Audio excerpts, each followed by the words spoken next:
देखिए इससे रिलेटेड आपका क्वेश्चन नंबर 5 है। क्वेश्चन नंबर 5 में आपसे कहा हुआ है suppose that the roots of characteristic equation with degree 10।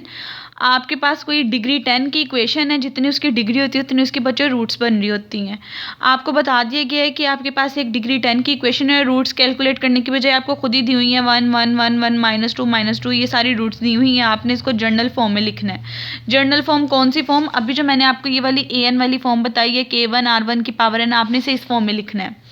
अब आपने इसको जर्नल फॉर्म में लिखना है। बेसिकली ये r1 r2 r3 इन सब की वैल्यूज़ हैं आपके पास, ठीक है। ये जर्नल फॉर्म की वैल्यूज़ हैं। आपने सबसे पहले कह दिया टू कैलकुलेट जर्नल फॉर्म, आपने सबसे पहले रूट्स बता दी। रूट्स आपके पास क्या हैं? एक दफ़ा -4 आ रहा है, 2 दफ़ा 3 आ रहा है, 3 दफ़ा -2 आ रहा है और 4 टाइम 1 आ रहा है। अब देखें रूट्स मिक्सअप हैं, कुछ रिपीट हो रही हैं, कुछ नॉन रिपीटेड हैं। ये नॉन रिपीटेड है, ये सारी रिपीट हो रही हैं। ये 2 दफ़ा रिपीट हो रही है, 3 दफ़ा, ये 4 दफ़ा रिपीट हो रही है। आपने एक चीज़ बच्चों याद रखनी है, अभी मैं आपको समझाती हूँ। अगर तो कोई रूट रिपीट नहीं हो रही तब तो आप बुक वाला फॉर्मूला लगाओगे कि k1 इंटू r1 की power n plus k2 into r2 की पावर n। अगर तो रूट्स नहीं रिपीट हो रही तो इस टाइप का आपका फॉर्मूला बनता जाएगा।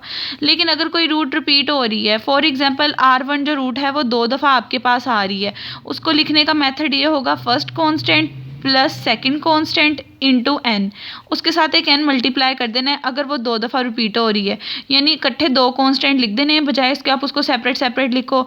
अगर देखिए r1 आपके पास 2 दफ़ा आ रहा है तो आप कहोगे कि k1 plus n time k2 और साथ में ये n लास्ट में मल्टीप्लाई कर दोगे। जितने टाइम वो रूट रिपीट होती होगी उतने उतने टाइम n मल्टीप्लाई होता जाएगा। अगर फॉर एग्जांपल r1 रूट जो है वो 3 टाइम आ रही है, आप 3 कांस्टेंट लिखोगे k1 plus k2 plus k3।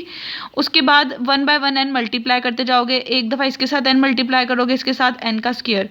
यानी जैसे जैसे रूट्स की रिपीट की तादाद बढ़ती जाएगी, k1 plus k2 plus k3 वो कांस्टेंट भी बढ़ते जाएंगे। पहले वाले के साथ n मल्टीप्लाई हो जाएगा, अगले वाले के साथ n का स्क्वायर। इसी तरह अगर कोई रूट आपके पास r1 4 टाइम आ रही हो तो आप 4 कांस्टेंट लोगे, k1 k2 k3 k4। उसको लिखने का तरीका बता रही हूँ। सबके दरमियान ऐड का निशान लगा दोगे। फर्स्ट वाले से n मल्टीप्लाई कर दोगे, अगले वाले से n स्क्वायर मल्टीप्लाई कर दोगे, अगले वाले से n क्यूब मल्टीप्लाई कर दोगे। यानी जितने टाइम रूट रिपीट हो रही होगी उतने कांस्टेंट लेने हैं। उतने कांस्टेंट लेने के बाद पहले वाला एज इट इज़ रहने देना, अगले को n से मल्टीप्लाई करना है, फिर अगले को n स्क्वायर से करना है, फिर n क्यूब से करना है। ये रिपीटेड रूट्स लिखने का मेथड बता रही हूँ। अब इसी के मेथड से आपने ये वाली रूट्स लिखनी है। अब देखिए जैसे कि पहली रूट अगर मैं -4 लूँ, -4 देखिए नॉन रिपीटेड है, ये रिपीट नहीं हो रही। तो जब आपने इसको लिखना है तो k1 के साथ जस्ट -4 की पावर n आ जाएगा।